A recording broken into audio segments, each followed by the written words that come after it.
춘천과 원주, 화천 등 3곳이 교육발전특구 시범지역에 선정됐습니다. 정부는 앞으로 3년 동안 시범 운영 후 종합평가를 거쳐 정식 지정할 계획입니다. 더불어민주당이 속초 인제 고성 양양 선거구에 김도균 전 육군 수도방위 사령관을 단수 공천했습니다. 춘천 을 선거구에는 유정배 전 대한석탄공사사장과 전성 춘천 을 지역위원장의 경선을 확정했습니다. 강릉에 소롤미술관이 새로 문을 열었습니다. 현대 미술 거장들의 작품이 전시돼 강릉을 대표하는 예술 랜드마크로 기대를 모으고 있습니다. 올해 이상고온 현상으로 예년보다 2주 정도 이른 2월 중순부터 봄의 전령인 고로쇠 채취가 시작될 전망입니다.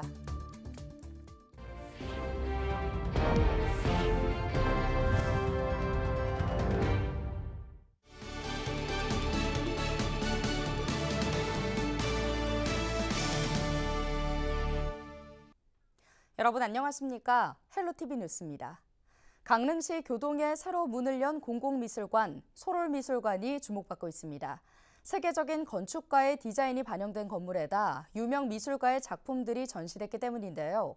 강릉을 대표하는 예술 랜드마크로 기대된다고 합니다. 최성식 기자의 보도입니다.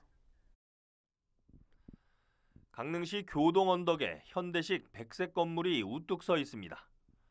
강릉 7공원 구역에 아파트를 개발하는 조건으로 건립된 공공미술관, 소롤미술관입니다. 이 건물은 건축계 노벨상으로 불리는 프리츠커상 수상자이자 현대 건축의 거장, 리처드 마이어의 건축 디자인이 반영됐습니다. 보시는 것처럼 중앙에 마당을 조성한 뒤 미술관 건물이 이를 감싸도록 설계해 한국 건축의 전통미를 살렸다는 점도 특징입니다. 하얀 눈에 덮인 공원과 조경은 백색 건축물과 아름다운 조화를 이룹니다. 미술관 내부에서 투명 창을 통해 바라보이는 도심 시가지와 주변 경관도 또 다른 매력입니다. 관람객을 맞는 개관 전시작은 이탈리아 출신의 공간주의 작가로 잘 알려진 루치오 폰타나의 작품. 캔버스를 칼로 베어 만든 회화부터 돌이나 금속을 베고 뚫어 만든 조각들은 특별한 감동을 선사합니다. 여기가 개관을 했는데 여기 건축물도 되게 아름답다고 하고 유명한 건축가가 지으셨다고 하고 또 개관전이라 그러면 또 특별히 더 미술관에서 신경 써서 준비했을 것 같고 해서 강렬한 조명과 미로 같은 동선으로 상상력을 유도하는 설치 미술은 마치 다른 세상에 온 것 같은 착각을 불러일으킵니다. 미술관에서는 물성에 대한 탐구로 한국과 일본 미술계에 큰 영향을 끼친 곽인식 작가의 작품도 만나볼 수 있습니다. 문화적, 역사적 배경이 다른 동시대 두 미술가의 작품을 감상할 수 있는 특별한 기회입니다. 소롤미술관 주변으로는 공원과 함께 숲길 산책로까지 조성돼 새로운 볼거리가 될 전망입니다. 저희 소롤미술관은 강릉의 새로운 문화예술 랜드마크가 되었으면 좋겠는데요. 그래서 강릉 시민분들이 문화적인 예술적인 갈증을 느끼실 때 언제든지 저희 미술관에 방문해 주셨으면 좋겠고요. 또 강릉을 넘어서 세계적인 그런 문화예술의 랜드마크가 되기를. 강릉시는 올해 하반기 공원 정비 사업 등이 완공되면 아파트 사업 시행사로부터 소롤미술관의 소유권을 넘겨받아 시립미술관으로 운영한다는 계획입니다. 헬로티비 뉴스 최성식입니다. 다음 주면 개구리가 겨울잠에서 깬다는 절기 경칩입니다. 어느덧 봄이 성큼 다가오고 있는데요. 인제군의 깊은 산속에서도 봄을 알리는 고로쇠 물채취가 시작됐습니다. 보도에 전소연 기자입니다.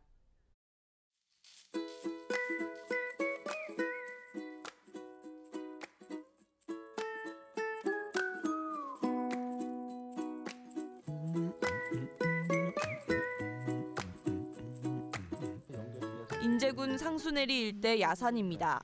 겨우내 얼었던 땅이 녹으면서 고로쇠 수액 채취가 한창입니다. 나무에 구멍을 내고 호스를 꽂자 투명한 고로쇠물이 한 방울씩 떨어집니다. 한 방울씩 떨어진 물은 이 호스를 통해 한 곳에 모이는데요. 해발 400m에 있는 고로쇠 나무까지 약 200여 그루가 연결돼 있습니다. 인제 지역 고로쇠물 채취는 보통 2월 말부터 3월 말까지 계속됩니다. 하지만 올해는 이상고온 현상으로 인해 예년보다 2주나 빠른 2월 중순부터 수액 채취가 시작됐습니다. 준비 기간이 다소 부족했지만 최근 눈이 많이 내리면서 수확량 걱정을 덜었습니다. 기온이 밤에는 한 영하 3도, 그리고 낮에는 한 8도에서 12도 사이. 그때가 아주 그냥 최고로 많이 잘 나옵니다. 작년보다는 좀 많이 나오는 편입니다. 고로쇠물은 살균 작업을 거쳐 전국으로 출하됩니다. 특히 뼈에 좋다고 해서 골리수라고 불리는데 칼슘 등 미네랄 함량이 높아 건강 음료로도 인기를 끌고 있습니다. 고로쇠물의 당도도 높고, 그래서 여기가 물이 깔끔하고 아주 좋다고 그렇게 소문이 많이 나 있습니다. 올해 인제군의 고로쇠물 예상 채취량은 약 10만 리터에 달합니다. 1.5리터 한 병당 약 5천 원에 팔리는데 지역 농가에서는 최대 16억 원의 소득을 올릴 것으로 기대하고 있습니다.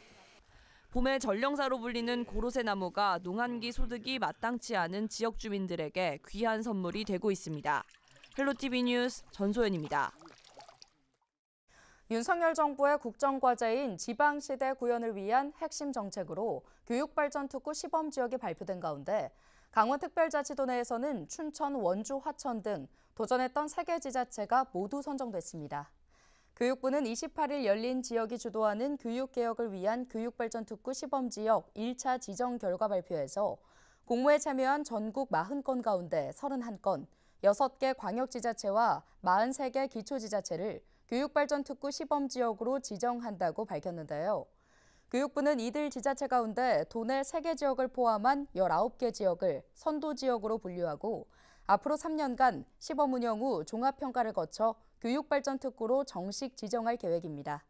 교육발전특구 1차 시범지역에 선정된 도내 주요 사업 내용으로는 춘천의 글로컬 대학 육성, 지역형 명품고 설립, 원주의 강원형 반도체 공유대학 운영, 혁신도시 혁신융합캠퍼스 구축, 화천의 국방클러스터 연계 인력 양성, 화천형 늘봄 프로젝트 등입니다.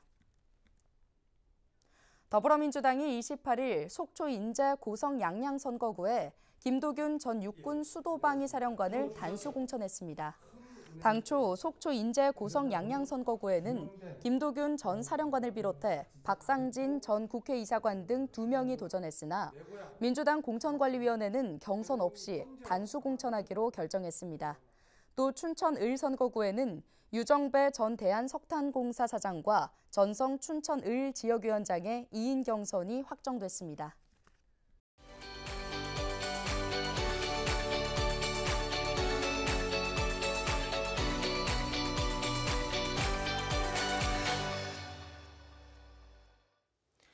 총선을 앞두고 SNS와 인터넷 등에서 인공지능 기술을 악용한 조작 영상, 이른바 딥페이크가 유권자들의 혼란을 유발하고 있습니다. 딥페이크는 딥러닝과 가짜의 합성어인데요. 사진이나 영상은 물론 목소리까지 실제와 흡사하게 조작해 만드는 기술입니다. 지난 대선 당시 AI 윤석열 후보와 AI 이재명 후보가 선거운동에 나섰던 것 기억하실 겁니다. AI 아바타는 유권자들이 남긴 질문에 직접 답까지 하며 큰 인기를 끌었는데요. 다양한 표정이 담긴 15초 정도의 영상만 있으면 애플리케이션으로 손쉽게 딥페이크 영상을 만들 수 있고 그 기술도 점점 정교해지고 있습니다. 지난 대선까지는 이 같은 선거운동이 가능했지만 이번 총선부터는 전면 금지됩니다. 국회는 지난해 12월 선거일 90일 전부터 딥페이크를 활용한 선거운동을 원천 금지하는 공직선거법 개정안을 의결했습니다. 딥페이크 콘텐츠가 선거에 악용될 것을 우려해 금지법이 만들어진 것이죠. 중앙선거관리위원회는 딥페이크 선거운동에 대한 대대적인 단속을 벌이고 있습니다. 지난 1월 29일부터 시작했는데 벌써 129건이나 적발됐습니다. 개정된 공직선거법을 위반할 경우 7년 이하의 징역형이나 최대 5천만 원 이하의 벌금형에 처해집니다. 문제는 AI가 순식간에 만들어낸 딥페이크 콘텐츠가 선거가 임박하면 SNS를 통해 더 빠르게 확산할 수 있다는 건데요. 이런 딥페이크 영상에 현혹되지 않으려면 유권자의 중심 잡힌 판단이 무엇보다 중요합니다. 확인되지 않은 정보가 넘쳐나는 유튜브나 SNS에 의존하기보다는 선관위 홈페이지나 공보물 또 공적인 뉴스 채널에서 나온 정보를 보고 듣고 판단하는 것도 필요합니다. 딥페이크 선거운동 콘텐츠를 접하면 관할 선관위를 통해 신고와 제보를 할 수 있고요. 또 중앙선관위 홈페이지를 통해서도 위반 행위 신고가 가능합니다. 급속도로 확장하는 AI 신기술이 우리 삶에 빠르게 스며들고 있는 요즘입니다. 딥페이크로 인한 가짜 정보가 민주주의를 위협할 수 있다는 우려가 나오고 있는 만큼 유권자들의 중심 잡힌 판단이 그 어느 때보다 중요해지고 있습니다. 슬기로운 유권자 생활 박희봉입니다. 저출산 시대의 학생의 맞춤형 교육을 위해서 AI 디지털 교과서, 또 방과 후까지 하는 늘봄 교실 등 다양한 정책들이 끊임없이 시행이 되고 있는데요. 이를 위해서 충분한 인력 지원과 예산 지원이 함께 되었으면 좋겠습니다. 이런 어떤 사회에서 직접적으로 그 문제를 인식하고 직접 참여하고 소통하고 얘기를 해보는 그런 공론화의 장을 많이 마련해 주셨으면은 다양하게 이제 소통하면서 함께 성장할 수 있을 것 같습니다. 무엇보다도 아이들의 행복을 중심에 두고 아이들의 목소리에 귀를 기울이는 그런 정책을 펼쳐야 된다고 생각합니다.